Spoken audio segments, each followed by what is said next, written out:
Dialectic, and Saving Religion. We are now, however, talking about a very different reason than the Enlightenment one. Hegel's reason is fundamentally a creative function, not a cognitive one. It does not come to know a pre-existing reality. It brings all of reality into existence.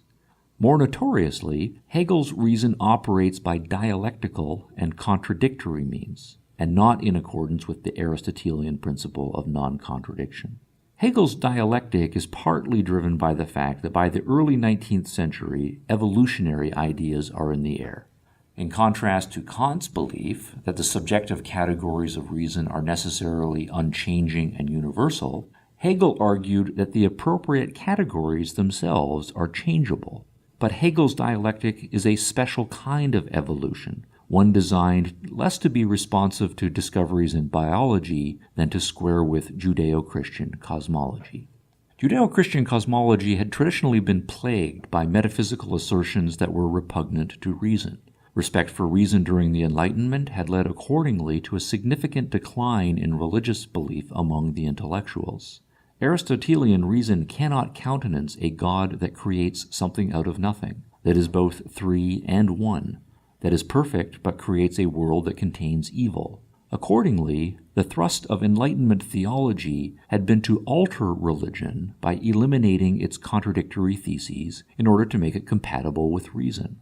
Hegel's strategy was to accept that Judeo-Christian cosmology is rife with contradictions, but to alter reason in order to make it compatible with contradiction. Here, Hegel made another significant step beyond Kant and further away from the Enlightenment. Kant had come close to the truth, Hegel believed, in developing the antinomies of reason in the first critique. Kant's purpose there was to show that reason is out of its depth when it tries to figure out noumenal truths about reality. He did so by developing 4 pairs of parallel arguments on 4 metaphysical issues, and by showing that in each case, reason leads to contradictory conclusions. One can prove that the universe must have had a beginning in time, but one can equally soundly prove that the universe must be eternal. One can prove that the world must be made up of simplest parts, and also that it cannot be, that we have free will, and that strict determinism is true, that God must exist, and that he does not exist. These contradictions of reason show, Kant concluded, that reason can never know reality, and that therefore our reason is limited to structuring and manipulating its subjective creations. Hegel thought that Kant had missed a deep point here. The antinomies are not a problem for reason, contrary to Kant, but rather the key to the whole universe.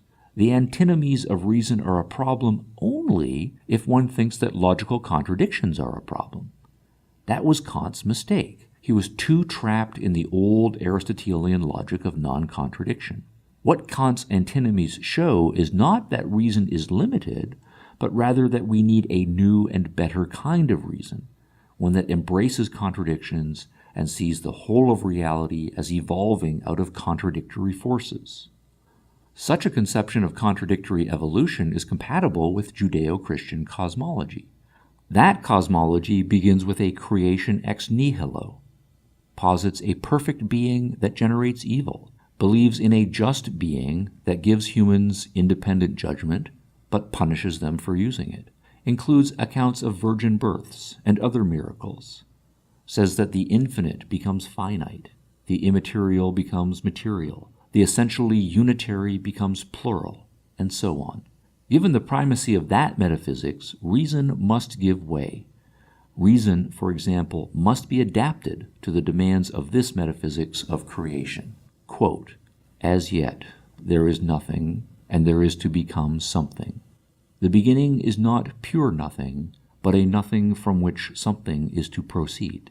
Therefore, being too is already contained in the beginning. The beginning, therefore, contains both. Being and nothing is the unity of being and nothing, or is non-being which is at the same time being, and being which is at the same time non-being." Unquote. While that account of creation is incoherent from the perspective of Aristotelian reason, such a poetically grand-sounding drama of evolution by contradiction is perfectly rational.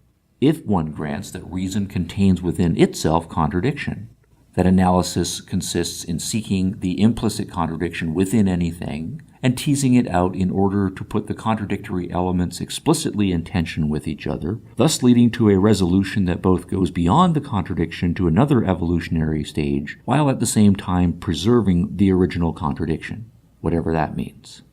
Hegel thus explicitly rejected Aristotle's law of non-contradiction. Absolutely everything depends on, quote, the identity of identity and non-identity, unquote, Hegel wrote in The Science of Logic. Hegelian dialectical reason also differs from Enlightenment reason by implying a strong relativism against the universality of Enlightenment reason. For all of Hegel's talk of the ultimate universal perspective of the absolute, from any other perspective, nothing holds for long.